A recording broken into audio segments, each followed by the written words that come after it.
ما شاء الله لا حول ولا قوة إلا بالله العلي العظيم. أعوذ بالله من الشيطان الرجيم. بسم الله الرحمن الرحيم. الحمد لله رب العالمين، والصلاة والسلام على سيدنا ونبينا وشفيع ذنوبنا وطبيب نفوسنا العبد المؤيد والرسول المسدد المصطفى الأمجد حبيب إله العالمين أبي القاسم المصطفى محمد. اللهم وعلى آله الطيبين الطاهرين المعصومين الذين أذهب الله عنهم الرجس وطهرهم تطهيرا. صلى على محمد. لا سيما بقية الله في الأرضين روحي وأرواح العالمين لتراب مقدمه الفداء، ولعنة الله على أعدائهم أجمعين من يوم ظلمهم إلى قيام يوم الدين. أما بعد، فقد قال الله تبارك وتعالى في كلامه: أعوذ بالله من الشيطان الرجيم. بسم الله الرحمن الرحيم. قالت الأعراب آمنا قل لم تؤمنوا ولكن قولوا أسلمنا ولما يدخل الإيمان في قلوبكم. بآواز بلند صلوات پڑھیے.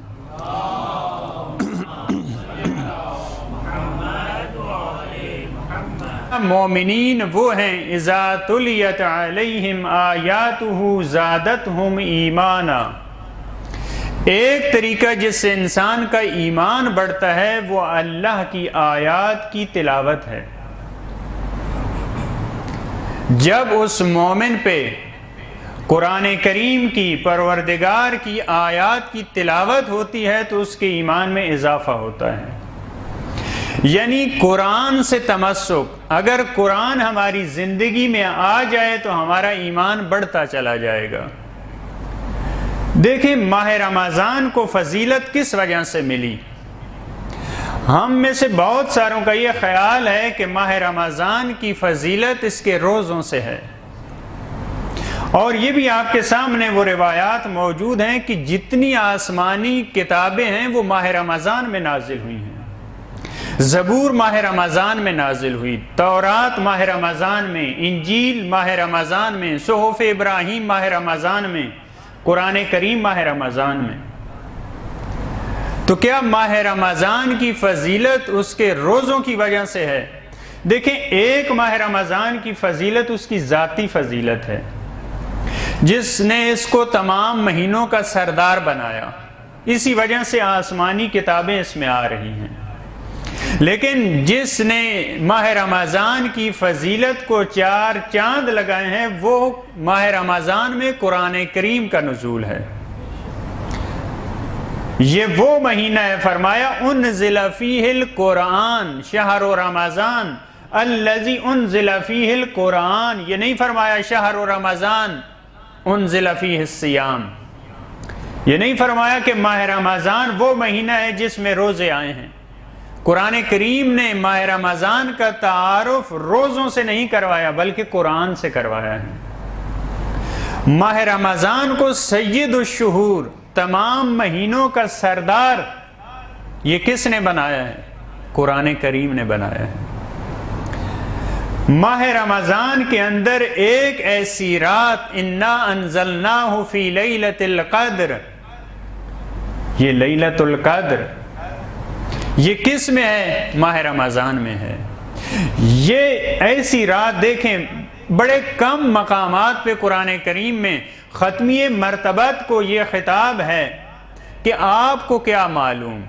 یہ بہت بڑی بات ہے، ختمی مرتبت کو کہنا. وما ادراک، تقریباً 12-13 مقامات پہ یہ الفاظ موجود ہیں. وما ادراک، آپ کو کیا معلوم. ان میں سے ایک چیز وہ کیا ہے؟ لیلۃ القدر ہے. وما ادراک ما لیلۃ القدر، اے رسول آپ کو کیا معلوم کہ یہ کتنی بڑی رات ہے. اکثر مقامات پہ جو تعبیر آئی ہے وما ادراک، وہ قیامت کے بارے میں ہے. قیامت اتنا بھاری مسئلہ ہے. الحاقہ ملحاقہ وما ادراک ملحاقہ مل قاریہ. بعض آیات میں یہ وما ادراک آپ کو کیا معلوم یہ قیامت کے بارے میں ہے، لیکن اس مقام پہ سورہ قدر میں یہاں پہ فرمایا وما ادراک ما لیلۃ القدر، آپ کو کیا معلوم یہ لیلۃ القدر کیا ہے. یہ رات 1000 مہینوں سے بہتر ہے. یہ اب سوچنے کا مقام ہے کس چیز نے شب قدر کو 1000 مہینوں سے افضل بنایا. کس چیز نے؟ یہ 1000 مہینوں پہ بھاری ہے یہ ایک رات. کس وجہ سے؟ قرآن کریم کے نازل ہونے کی وجہ سے. جس رات میں دیکھیں جس مہینے میں قرآن کریم آیا وہ تمام مہینوں کا سردار. جس رات میں قرآن کریم آیا وہ تمام راتوں پہ بھاری ہے. اور جس دل پہ قرآن کریم آیا وہ تمام انسانوں پہ بھاری ہے. تمام انسانوں کا سردار. قرآن کریم جہاں پہ آتا ہے وہاں سرداری بانٹتے جاتا ہے. جس دل پہ اترا ہے اس کو سید بنایا ہے، سید و سردار بنایا ہے تمام مخلوقات کا. جو فرشتہ لے کے آیا ہے وہ بھی سید الملائکہ ہے، تمام فرشتوں کا سردار ہے جو اس کتاب کو لے کے آنے والا ہے. تو جس دل میں آ جائے پھر اس کی کیا کیفیت ہوگی. جو انسان اس کو اپنے اندر جگہ دے لے کیا وہ بڑا نہیں ہوگا؟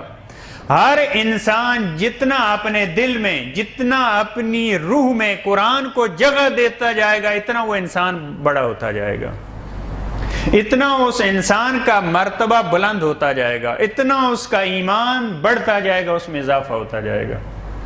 جتنا انسان قرآن سے اٹیچ ہے اتنا اس کا مرتبہ بلند ہے. معصومین علیہ السلام کے بارے میں ہم یہ پڑھتے ہیں کہ ان کا اٹھنا قرآن، ان کا بیٹھنا قرآن، ان کا جنگ کرنا قرآن، ان کا کسی کو کھانا دینا قرآن، ان کا کسی سے بولنا قرآن، ان کا کسی کو دینا قرآن، ان کا کسی کو نہ دینا قرآن. یعنی ان کی زندگی کو اگر الفاظ میں لکھا جائے تو وہ قرآن کریم ہے، اور اگر قرآن کریم کے الفاظ کو انسانی صورت دے دی جائے تو وہ معصومین علیہ السلام بنتے ہیں. اس کا مطلب کیا؟ یعنی ان کا اتنا رابطہ قوی ہے قرآن کریم سے، اتنا رابطہ ان کا قوی ہے. کچھ اس لیے بھی شوق ہے. دیکھیں یہ قرآن کریم کے بارے میں سب سے آگے جو ہونا چاہیے وہ شیعہ کو ہونا چاہیے.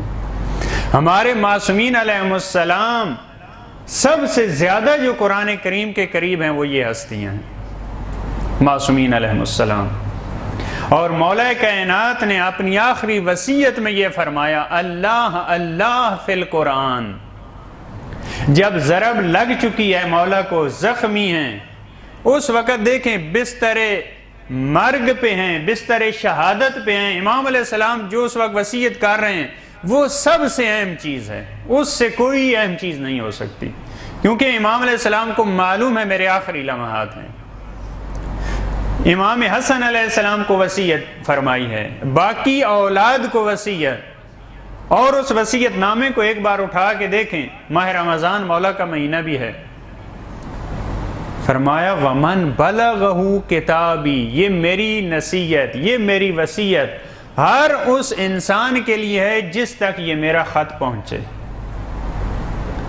یعنی مولا نے کیسی وصیت کی؟ ہم کرتے ہیں وصیت اولاد کو کرتے ہیں، بعض تو اولاد کو بھی وصیت نہیں کرتے، لیکن مولا کا وصیت نامہ کیسے؟ اپنی اولاد سے لے کر تا قیامت آنے والی نسلوں کو مولا نے پیغام دیا ہے. یہ وصیت نامہ معصومین کا.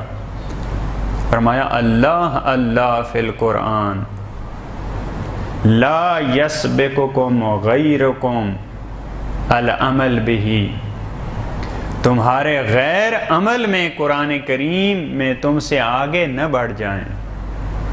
دیکھیں جس چیز کا خطرہ ہوتا ہے اس کی وصیت کی جاتی ہے، اس کی تاکید کی جاتی ہے، اس کی نصیحت کی جاتی ہے. جب خطرہ نہیں ہے آگے بڑھنے کا تو پھر اتنا نہیں بنتا کہ اتنی مولا تاکید کریں. یہ خطرہ تھا مولا کو کہ ممکن ہے اغیار آگے بڑھ جائیں، لہذا فرمایا اللہ اللہ خدا را خدا را. یہ مولا درخواست کر رہے ہیں ہم سے کہ تمہارے غیر عمل میں قرآن کریم کے حوالے سے تم سے آگے نہ بڑھ جائیں. یعنی مطلب کیا ہے؟ یعنی قرآن کریم پڑھنے کے حوالے سے اہل بیت علیہ السلام کے ماننے والے سب سے آگے ہوں، حفظ کرنے میں سب سے آگے ہوں، عمل کرنے میں سب سے آگے ہوں، تفسیر کرنے میں سب سے آگے ہوں، ترجمہ کرنے میں سب سے آگے ہوں. اس کا مطلب یہی بنتا ہے کہ تم سے دوسرے آگے نہ بڑھ جائیں. کیا جیسے ہی ہے؟ کیا ہم نے دوسروں کو پیچھے چھوڑ دیا ہے؟ ہم آگے ہیں. بعض دفعہ تو بڑے افسوس سے کہنا پڑتا ہے ہر چیز ہمیں آتی ہے، ہر چیز ہم پڑھ لیتے ہیں، اگر پڑھنا نہیں آتا تو قرآن کریم. اگر ہمیں پڑھنا نہیں آتا تو قرآن کریم.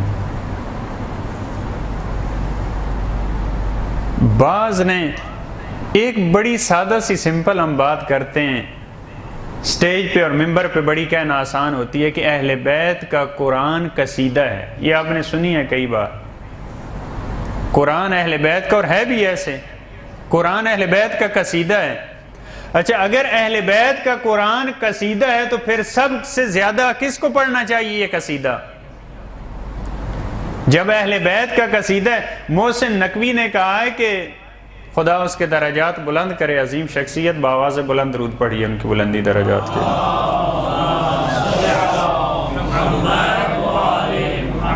کہا کہ مجھے قرآن کی تلاوت کا اس وجہ سے شوق ہے کہ قرآن کا لفظ لفظ ثناخوان فاطمہ ہے.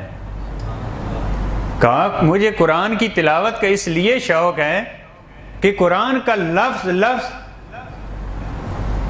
یہ جناب سیدہ کی ثناخوانی کر رہا ہے. یعنی قرآن کا لفظ لفظ یہ اہل بیت کی مدح میں ہے. تو پھر اس کا مطلب کیا ہے؟ جتنا ہمیں اہل بیت کی، ہم اہل بیت کے تو عاشق ہیں، ہم اہل بیت پہ مرنے والے ہیں، ہم ان کے مدح خان ہیں، تو پھر سب سے زیادہ قرآن کریم جب اہل بیت کا قصیدہ ہے قرآن، تو سب سے زیادہ پھر محب اہل بیت کو قرآن سے آشنا ہونا چاہیے. کیا ہمیں شوق نہیں ہے کہ ہم اہل بیت کے قصیدے پڑھیں؟ تو دوسرے قصیدوں سے سب سے بہتر کیا ہے؟ وہ قرآن کریم ہے. دوسرے قصیدے، دوسری منقبتیں وہ عام افراد لکھتے ہیں، یہ اہل بیت کا قصیدہ خود خدا نے لکھا ہے. یہ اہل بیت کا قصیدہ خود خدا نے لکھا ہے. پھر سب سے بہتر یہی ہے کہ ہم اسی کو پڑھا کریں. پھر ہم میں سے ہر ایک کی زبان پہ ہونا چاہیے. لیکن ہمیں پتہ بھی نہیں ہوتا. یہ ہم کہہ تو دیتے ہیں کہ قرآن کریم اہل بیت کی مدح کر رہا ہے، ان کا قصیدہ ہے، لیکن ہمیں آیہ تطہیر، آیہ ولایت، آیہ مباہلہ، 3-4 آیات کے علاوہ پتہ بھی نہیں ہوتا کون سی آیات اہل بیت کی شان میں ہیں. مولا کائنات فرماتے ہیں ہر وہ قرآن کی آیت جس میں یا ایھا الذین آمنوا ہے، اس میں سب سے پہلے نمبر کا جو مومن ہے وہ میں علی ہوں. یا ایھا الذین آمنوا، جو قرآن کریم میں مومنین کو خطاب ہیں، سب سے پہلا اور سب سے بھاری مومن وہ مولا کائنات فرماتے ہیں میں خود ہوں. کتنی آیات ہیں جن کی تفسیر، جن کا شان نزول وہ اہل بیت ہیں، اور کتنی ایسی آیات ہیں جن کی تفسیر میں اگر انسان جائے تو وہ اہل بیت کے علاوہ کسی اور پہ فٹ آتی ہی نہیں ہیں.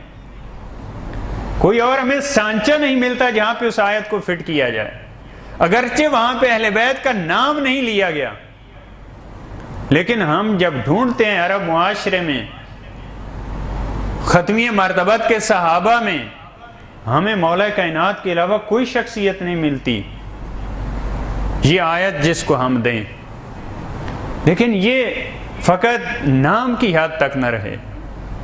لہٰذا جہاں پہ قرآن کریم آتا ہے، جتنا جتنا قرآن جس کی زندگی میں آتا جائے گا، اتنا اس کا ایمان بلند ہوتا چلا جائے گا، اتنا وہ اگلے مراحل کو طے کرتا چلا جائے گا۔ لہذا فرمایا اذا تلیت علیہم آیاتہ زادتہم ایمانا، جب قرآن کریم کی آیات کی تلاوت ہوتی ہے تو ان کا ایمان بڑھتا ہے، اس میں اضافہ ہوتا ہے۔ اب دیکھیں ہم تلاوت کو کیا کہتے ہیں، ابھی مثلا تلاوت ہوگی، مجلس کے بعد ہر روز تلاوت ہوتی ہے، ہماری زبان میں جو تلاوت کا مطلب ہوتا ہے وہ قرآن پڑھنے کو ہم تلاوت کہتے ہیں، لیکن عربی میں قرآن پڑھنے کو تلاوت نہیں کہتے۔ سیدی صاحب توجہ کیجیے، قرآن کریم نے یہ نہیں فرمایا اذا قرئت علیہم القرآن، اذا تلیت علیہم، جب ان پہ قرآن کی تلاوت ہوتی ہے، یہ نہیں فرمایا جب ان پہ قرآن پڑھا جاتا ہے۔ قرآن پڑھنا اور ہے، قرآن کی تلاوت اور ہے۔ قرآن پڑھنے کا اپنا ثواب ہے، قرآن کریم کے اپنے مراحل ہیں، اس کو سمجھنے کے، اس کی تفسیر کے ایک مرحلہ وہ کیا ہے، قرآن کریم کی قرأت کا مرحلہ ہے، اور اس کا بہت ثواب ہے۔ دیکھیں بعض مثال دیتے ہیں بہت خوبصورت، اگر آپ کو قرآن کی سمجھ نہیں آ رہی، آپ پڑھ رہے ہیں، ویسے پڑھ رہے ہیں، عربک پڑھ رہے ہیں، آپ اس کی مثال دیتے ہیں جیسے ایک گندا برتن ہے جس میں سیاہی لگ چکی ہے، جس میں مٹی لگ چکی ہے، جس میں زنگ لگ چکا ہے، آپ بار بار اس کو پانی میں ڈبوتے رہیں، آپ اور کوئی کام نہ کریں۔ بعض برتن ہوتے ہیں جن میں کوئلہ رکھا جاتا ہے، کوئلہ تو آپ کو پتہ ہے اب یہاں کیا کہتے ہیں، وہ کالے ہو جاتے ہیں، آپ اس کے ساتھ اور کوئی کام نہ کریں، اس کو بار بار پانی میں ڈبوتے رہیں، آپ 10 بار 15 بار جب اس کو پانی کے اندر لے جائیں گے، باہر نکالیں گے، وہ خود بخود صاف ہو جائے گا۔ دل کی بھی یہی کیفیت ہے، دل کو زنگ لگتا ہے، کلا بل ران علی قلوبہم بما کانوا یکسبون، ان کے اپنے اعمال کی وجہ سے فرمایا دل کو زنگ لگ جاتا ہے۔ یہ زنگ کیسے اترے گا؟ یہ قرآنی آیات کے پڑھنے سے بھی اترتا رہتا ہے، بار بار پڑھتے رہیں اترتا رہتا ہے یہ زنگ۔ وہ آپ کے سامنے ہے روایات کہ فرمایا نماز جو 5 وقت کی نماز پڑھتا ہے وہ ایسے ہے، معصوم نے فرمایا جیسے اس کے گھر کے ساتھ ہی ایک نہر ہو، وہ 5 مرتبہ اس میں نہائے، دن میں 5 مرتبہ، تو اس کے بدن پہ میل کچیل نہیں رہتی، وہ صاف ستھرا رہتا ہے۔ ممکن ہے اس میں نورانیت بھی آ جائے، البتہ ہم جس کے چہرہ اچھا اور سفید ہے اس کو کہتے ہیں نورانی چہرہ، جیسے وہ صاف ہو جاتا ہے، اسی طرح نماز، اسی طرح قرآن کریم جتنا جس کی زندگی میں آتا جائے گا۔ لہذا قرأت کا اس کا اپنا فائدہ ضرور ہے، اور جس گھر میں قرأت کی جاتی ہے، قرآن کریم پڑھا جاتا ہے، روایات میں ہیں کہ وہاں سے شیاطین چھوڑ کے چلے جاتے ہیں، اس گھر میں نہیں آتے شیاطین۔ تہجرہ الشیاطین و تحضرہ الملائکہ، جہاں قرآن پڑھا جاتا ہے جس گھر میں، وہاں ملائکہ حاضر ہوتے ہیں، شیاطین چھوڑ کے چلے جاتے ہیں۔ بس پڑھنے کا اپنا فائدہ ہے۔ جیسے زمین والوں کو آسمان میں رات کی تاریکی میں ستارے نظر آتے ہیں، کیسے چمکتے ہیں، فرمایا جس گھر میں قرآن پڑھا جاتا ہے آسمان والوں کو وہ ایسے نظر آتا ہے گھر، آسمانی مخلوق کے لیے وہاں اس میں ایسی چمک ہوتی ہے۔ لہذا قرآن کی قرأت، اس کو پڑھنا، اس کا اپنا فائدہ اپنی جگہ پہ محفوظ ہے، لیکن اس آیت نے یہ نہیں کہا کہ جب ان پہ قرآن پڑھا جاتا ہے تو ان کے ایمان میں اضافہ ہوتا ہے۔ آپ دیکھیں ہر وقت قرآن کے پڑھنے سے قرأت کرنے سے ایمان میں اضافہ نہیں ہوتا۔ بڑی عجیب روایت ہے، رب قارئ القرآن والقرآن یلعن، بہت سارے ایسے قرآن کے قاری ہیں جو قرآن پڑھ رہے ہوتے ہیں، قرآن ان پہ لعنت کر رہا ہوتا ہے۔ قرآن کے پڑھنے میں تو یہ مرتبہ بھی ہے، میں قرآن پہ عامل نہیں ہوں، میں جو آیت پڑھ رہا ہوں بالکل اس کے مخالف کام کرتا ہوں، میں جو آیت پڑھ رہا ہوں بالکل اس کے 100% مخالف ہوں۔ مولا فرماتے ہیں جب قرآن پڑھو، جب جنت کی آیات آئیں تو وہاں شوق سے پڑھو کہ یہ خدایا مجھے دے دے، جب جہنم کی آیات سے گزرو تو وہاں یہ نیت کر کے گزرو خدایا مجھے اس سے بچا، خدایا مجھے اس سے بچا۔ جب عمل والی آیات سے گزرو تو میں اس پہ عمل کروں گا، میں اس پہ عمل کروں گا۔ اذا تلیت علیہم آیاتہ، تلاوت کس سے کہتے ہیں؟ آپ نے ایک لفظ سنا ہوگا تالی، عربی میں یہاں جو آپ افراد آشنا ہیں، بعد میں آنے والا، پیروی کرنے والا۔ تلاوت یعنی قرآن کریم کی تلاوت کر کے قرآن کریم جو کہہ رہا ہے ان آیات کے پیچھے چلنا، ان آیات کی پیروی کرنا، وہ جو آیات کہہ رہی ہیں اس کے مطابق عمل کرنا، اس کو تلاوت کہا جاتا ہے۔ لہذا فرمایا جب دیکھیں قرات ہو تو ممکن ہے ایمان نہ بڑھے انسان کا، لیکن جب قرآن کی تلاوت ہوتی ہے زادتہم ایمانا، پھر انسان کا ایمان بڑھتا ہے، اس میں اضافہ ہوتا ہے۔ لہذا تلاوت ضروری ہے۔ بہت سارے افراد ان کے لیے قرآن کریم نے جو پہلے والی اقوام کا تذکرے کی تاکید کی ہے وہ کس وجہ سے ہے؟ تاکہ ان سے عبرت لیں۔ وہاں پہ لفظ کیا استعمال کیا ہے؟ تلاوت کا لفظ استعمال کیا ہے۔ ختمی مرتبت کو مخاطب ہو کے قرآن کریم نے فرمایا وَاتْلُ عَلَيْهِمْ نَبَأَ نوح، ان پہ نوح کی داستان تلاوت کرو، نہیں فرمایا قرات کرو۔ وَاتْلُ عَلَيْهِمْ نَبَأَ ابراہیم، ابراہیم کی داستان ان کو بتاؤ۔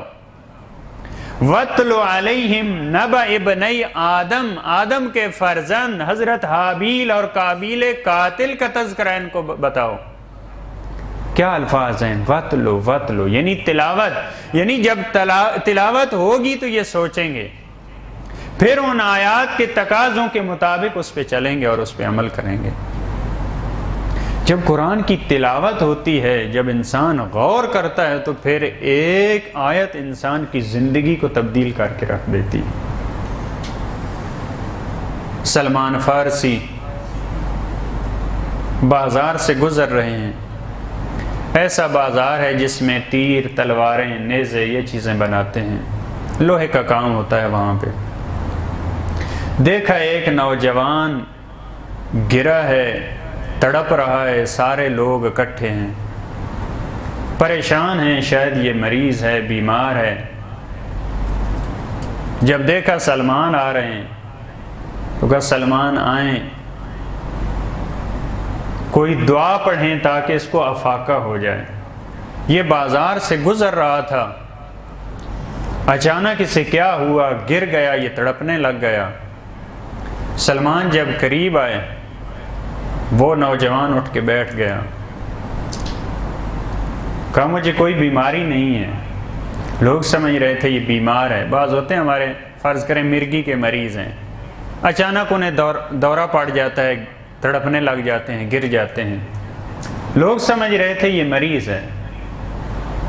سلمان سے کہا میں مریض نہیں ہوں، میں جب اس بازار سے گزر رہا تھا میں نے دیکھا یہ تلواریں بنانے والے لوہے کو گرم کرتے ہیں، پھر ہتھوڑے کے ذریعے اس پہ مارتے ہیں، جب لوہا گرم ہو جاتا ہے اس کو مارتے ہیں، تو میں قرآن کی وہ آیت جو ہے وَلَهُمْ مَقَامِعُ مِنْ حَدِيدٍ کہ قیامت کے دن لوہے کے گرز ہوں گے جو ان کے سروں پہ مارے جائیں گے، میں اس آیت میں چلا گیا۔ میں نے جب ان کو تلواروں پہ اور لوہے پہ لگتا دیکھا مجھے وہ یاد آ گیا، میں گر گیا، میں برداشت نہیں کر سکا۔ سلمان نے دیکھا بامعرفت جوان ہے، سلمان کی دوستی ہو گئی۔ اس نوجوان کو اپنا بھائی بنا لیا۔ یہ دوستی کا معیار بہت خوبصورت معیار ہے۔ چند دنوں کے بعد وہی نوجوان مریض ہو گیا، حالت احتضار میں ہے، سلمان پاس ہیں۔ روایت میں سلمان نے ملک الموت سے کہا پیار سے میرے بھائی کی جان لینا۔ میں تعجب کرتا ہوں سلمان کے فرمان کی حدیں اتنی بلند ہیں تو اس کے استاد کے کیا کہنے۔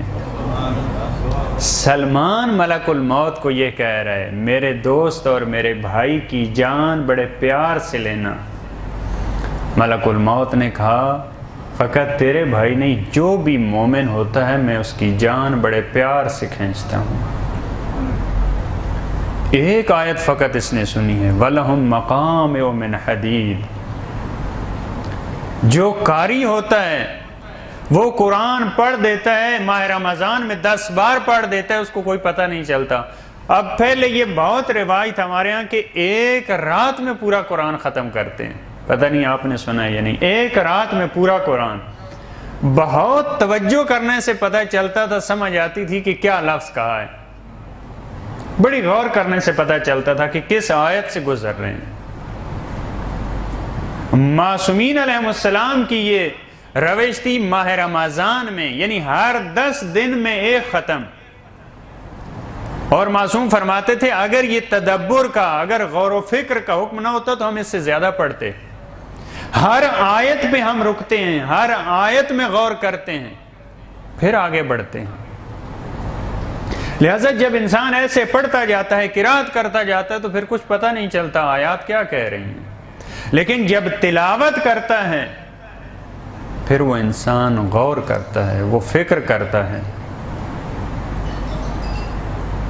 دل جتنا بھی سخت ہو جائے، دیکھیں 6000 سے اوپر آیات ہیں، آپ ایک بار اگر غور سے پڑھتے ہیں، دل جتنا بھی سخت ہو ایک آیت اس کو کچھ نرم کرے گی۔ یعنی یہ سمجھیں آپ 6000 سے اوپر ہر آیت ایک نصیحت کا کام کرے اگر انسان پہ، یعنی ایک میں نے قرآن اگر پڑھا تو 6000 بار مجھے نصیحت ہوئی ہے۔ ایک پتھر پہ اگر 6000 پانی کے قطرے یکے بعد دیگرے گرتے رہیں تو اس میں اپنا اثر چھوڑتے ہیں۔ کیا ہمارے دل کی کیفیت میں تبدیلی نہیں آئے گی؟ ہمارا دل سخت ہو جاتا ہے۔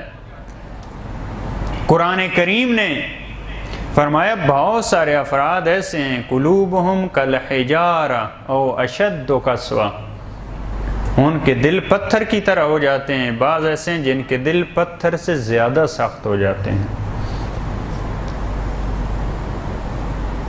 پتھر سے زیادہ سخت، کیونکہ فرمایا پتھر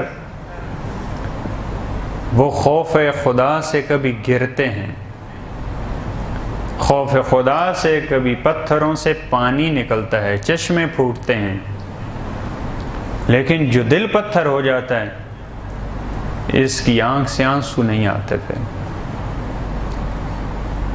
علامت قساوت القلب جمود العین، بڑی سخت حدیث ہے کہ آنکھ سے جب آنسو نہ آئے تو سمجھ لو دل پتھر ہو چکا ہے۔ بعض افراد ہم نے دیکھے ہیں تھوڑی سی بات ہوتی ہے ان کے آنسو آ جاتے ہیں، اہل بیت کا تذکرہ آیا ان کی آنکھوں سے آنسو، قرآن کی بات آئی، قیامت کا تذکرہ آیا، قبر کی بات آئی، ان کی آنکھوں سے آنسو۔ انہوں نے دل کو محفوظ رکھا ہے، ان کا دل نرم ہے، لیکن یہ اعمال، یہ گناہ انسان کے دل کو سخت کر دیتے ہیں۔ قرآن کریم کی آیات سے اس کو نرم کیا جا سکتا ہے۔ زمین زرخیز ہے، جب ہم میں ولایت اہل بیت ہے، محبت اہل بیت ہے تو یہ زمین زرخیز ہے۔ اب قرآنی آیات ان کا فصل بہار یہ ماہ رمضان ہے، ربیع القرآن، یہ ماہ رمضان ربیع القرآن ہے۔ جب قرآنی آیات انسان کے اندر جائیں گی انسان کا دل سرسبز ہوگا، اس میں پھول لگیں گے، اس میں پھل لگیں گے۔ لیکن جب قرآنی آیات اندر نہیں جاتی، مولا کائنات کا، مولا کی ذات پہ بلند ترین صلوات،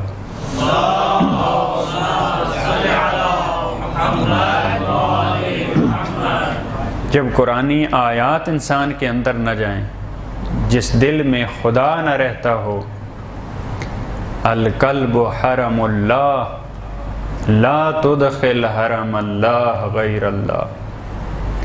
معصوم فرماتے ہیں دل خدا کا حرم ہے۔ بہت عجیب روایت ہے، دل خدا کا حرم ہے، حرم خدا میں کسی غیر خدا کو جگہ نہ دو۔ جو ظاہری روایات ہیں، سادہ روایات ہیں، ان میں ملتا ہے اللہ کا حرم مکہ ہے، آپ نے پڑھا ہوگا روایات میں، رسول اللہ کا حرم مدینہ ہے، اہل بیت کا حرم بلدت و قم، یہ سب اہل بیت کا حرم ہے۔ ایک یہ روایات ہیں، ایک روایت کہتی ہے اللہ کا حرم انسان کا دل ہے، جس دل میں خدا رہتا ہے وہ خدا کا حرم ہے۔ دل میں خدا کے علاوہ کسی کو جگہ نہ دو۔ مولا کائنات فرماتے ہیں جس دل میں قرآنی آیات یا خدا نہیں بستا، اس میں شیطان اپنا بسیرا کرتا ہے۔ شیطان مولا فرماتے ہیں اس میں انڈے دیتا ہے، اس میں بچے نکالتا ہے، پورے کا پورا بسیرا ہو جاتا ہے انسان کے اندر، انسان کے دل پہ۔ پھر وہ انسان سوچتا ہے تو سوچ شیطانی ہے، جب وہ بات کرتا ہے تو وہ ابلیس کی زبان ہے۔ پھر اس کے سارے اعمال وہ کس کی عکاسی؟ اگر خدا کا حرم ہے دل، پھر انسان جو بات کرے گا وہ خدائی بات ہوگی۔ اگر یہاں ابلیس آگے سکونت اختیار کر لے، وہ گھر بنا لے، پھر انسان کا ہر کام، ہر فعل، ہر قول، ہر عمل وہ اس کی رہنمائی سے ہوگا، اس کا رہنما پھر ابلیس ہوگا۔ قرآن کریم کی آیات، اس سے ہمارے ایمان میں اضافہ ہوتا ہے، ہمارے تقوی میں اضافہ ہوتا ہے۔ ایمان کیا ہے؟ ہمارے تقوی میں اضافہ ہوتا ہے، ہمارے یقین میں اضافہ ہوتا ہے، ہماری اطاعت میں اضافہ ہوتا ہے، ہماری عفت اور پاک دامنی میں اضافہ ہوتا ہے، ہماری گفتگو کی پاکیزگی میں اضافہ ہوتا ہے۔ فقط ایک آیت فضیل نے سنی، فقط ایک آیت، بہت بڑا ڈاکو، بہت بڑا چور گھر کی دیوار پھلانگ کے اندر جانا چاہ رہا ہے، اندر قرآن کی تلاوت ہو رہی ہے، رات کی تاریکی میں اس کے کانوں پہ یہ آیت پڑی، أَلَمْ يَأْنِ لِلَّذِينَ آمَنُوا أَن تَخْشَعَ قُلُوبُهُمْ لِذِكْرِ اللَّهِ۔ یہ فضیل کے کانوں پہ پڑی ہے۔ فضیل قاری تو نہیں ہے، پڑھ تو نہیں رہا، تُلِيَتْ عَلَيْهِمْ آیَاتُهُ، تلاوت ہوئی ہے، اس کے کانوں پہ پہنچی ہے آواز، اس نے سوچا ہے۔ اس آیت کا مطلب یہ تھا، کیا وہ وقت نہیں آیا کہ ایمان والوں کے دل اللہ کے ذکر کے لیے نرم ہو جائیں؟ کیا ابھی وہ وقت نہیں آیا؟ یہ آیت سننا تھا۔ فضائل نے کہا وہ وقت آ چکا ہے، وہیں سے واپس پلٹ گیا، کہا وہ وقت آ چکا ہے۔ فقط ایک نصیحت، فقط ایک آیت۔ بشر حافی کے گھر گانا ہے، رقص ہے، موسیقی ہے، جب کنیز باہر نکلتی ہے، امام موسیٰ کاظم علیہ السلام، مولا کی ذات پہ بلند ترین صلوات،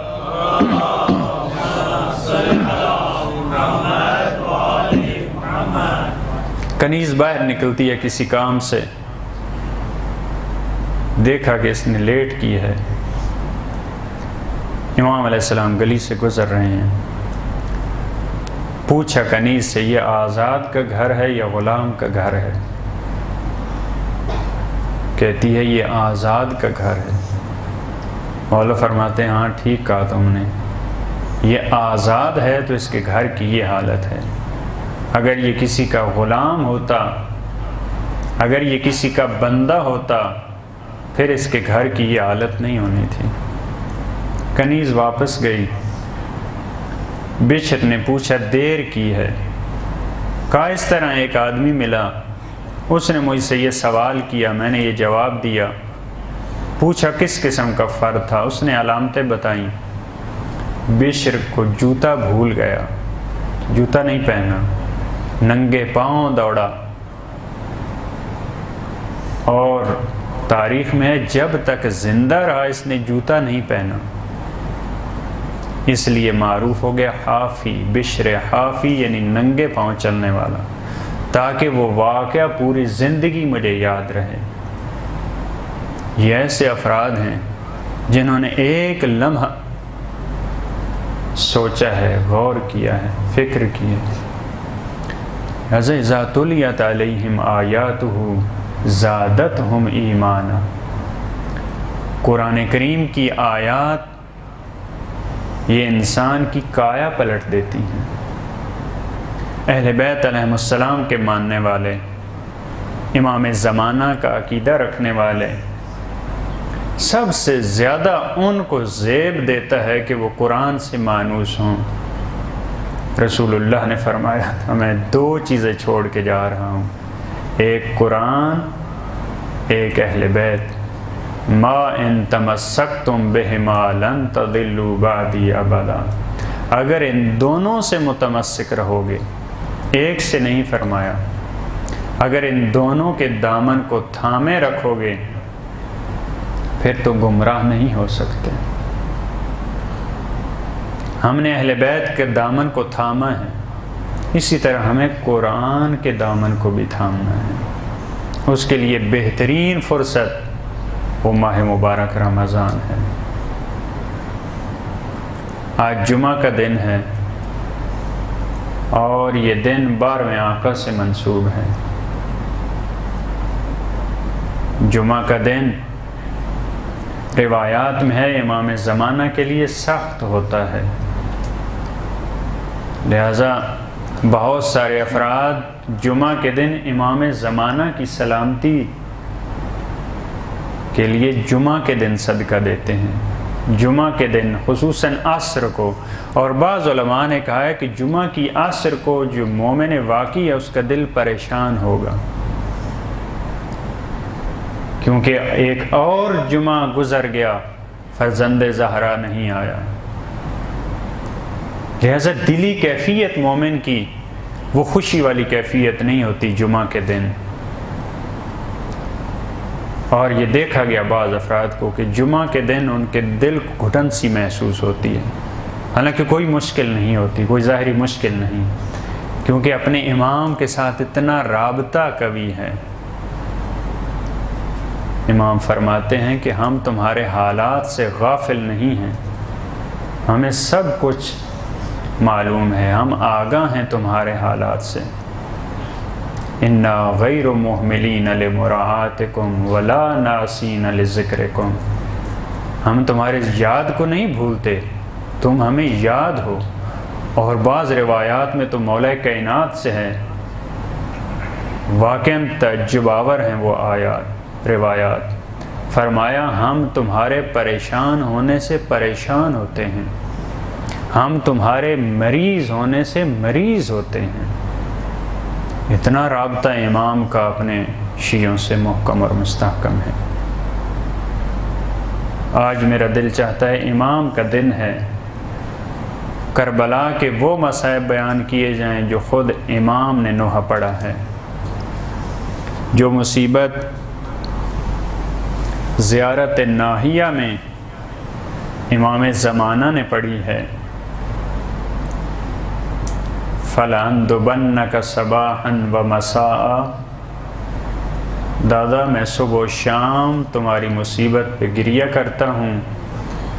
فَلَأَبْكِيَنَّ عَلَيْكَ بَدَلَ الدُّمُوعِ دَمًا، ہم پانی کے آنسو روتے ہیں، ہمیں بھی بہت دکھ ہوتا ہے، لیکن امام زمانہ فرماتے ہیں میں اپنے جد پہ پانی کے آنسو نہیں روتا، میں خون کے آنسو روتا ہوں۔ کون سی مصیبت ہے جس نے امام زمانہ کو رلایا ہے؟ امام زمانہ زیارت ناہیہ میں کون سی مصیبت پڑھ رہے ہیں فرما رہے ہیں السلام علی الشفاہ الزابلات، خشک ہونٹوں پہ میرا سلام ہو۔ ہم بھی روزے رکھ رہے ہیں، ہمیں بھی بڑی پیاس لگتی ہے، لیکن ہماری پیاس کہاں؟ ہم تو سکون اور اطمینان سے گھروں میں بیٹھے ہوتے ہیں۔ وہ کربلا کی گرم ہوا، وہ 3 دن کی بھوک اور پیاس، مولا ان خشک ہونٹوں پہ سلام کر رہے ہیں۔ السلام علی الشفاہ الزابلات، السلام علی الاعضاء المقطعات، مولا فرماتے ہیں ان کٹے ہوئے اعضاء پہ میرا سلام۔ لوگ ظلم کرتے ہیں، لیکن بعض ظلم کو بھی بڑے ظالمانہ اور بڑے وحشی طریقے سے انجام دیتے ہیں۔ مار دینا یہ بھی ظلم ہے، لیکن مرے ہوئے انسان کے بدن کے ٹکڑے کاٹ دینا، ایک انگوٹھی کی خاطر انگلی کو کاٹ دینا، ایک معمولی لباس اور کمر بند کی خاطر ایک بدن کو عریان کر دینا۔ مولا نے ایک اور مصیبت کو یاد کیا، فرمایا السلام علی النسوۃ البارزات، سر ننگے بیویوں پہ میرا سلام ہو۔ السلام علی الشیب الخضیب، اس ریش اقدس پہ مولا فرماتے میرا سلام ہو جو خون سے خضاب ہوئی۔ السلام علی الخد الطریب، زخمی رخسار پہ میرا سلام ہو۔ السلام علی الصغر المقروع بالقضیب، اس منہ پر ان دانتوں پہ میرا سلام ہو، کمینہ جس پہ چھڑی لگا رہا تھا، بہنیں اور بیٹیاں سامنے دربار میں کھڑی تھی۔ جب ایک صحابی سے برداشت نہ ہوا، آگے بڑھ کے کہتا ہے کمینہ ان دانتوں پہ چھڑی کو نہ لگا، میں نے رسول اللہ کو دیکھا ان ہونٹوں کا بوسہ لے رہے تھے، میں قربان جاؤں اس بہن نے کیسے برداشت کیا ہوگا۔ مولا نے ایک اور مصیبت کو یاد کیا، فرمایا میرا سلام ہو اس وقت پر جب ذوالجناح در خیمہ پہ آیا، بیبیاں انتظار میں ہیں، ہمارے بھیا آنے والے ہیں، جناب سکینہ انتظار میں ہیں، بابا آ رہے ہیں۔ جب ذوالجناح کے آنے کی آواز سنی، بچوں کی عادت ہوتی ہے جب ان کا باپ گھر سے باہر ہوتا ہے، دروازے پہ جو ہی سواری کی آواز آتی ہے دوڑ کے آتی ہیں، بیٹیاں دروازہ کھولتی ہیں۔ تو مولا ہر حملے کے بعد در خیمہ پہ آتے تھے، بیبیوں کو یہ تسلی ہو جاتی تھی ابھی تک مولا، ابھی تک سید و سردار زندہ ہیں۔ اب ایک مرتبہ جب ذوالجناح کے آنے کی آواز آئی، جناب سکینہ دوڑ کے نکلی ہیں، اب دیکھا تو سواری آئی ہے لیکن سوار نہیں آیا، اب دیکھا تو زین جھکی ہے، بس ایک سوال کیا، اے ذوالجناح مجھے یہ بتا، سحکیا ابھی ہم کو تلات شانہ، میرے بابا کو پانی ملا یا پیاسے مارے گئے؟ الا لعنت اللہ علی القوم الظالمین وسيعلم الذين ظلموا أي منقلب ينقلبون۔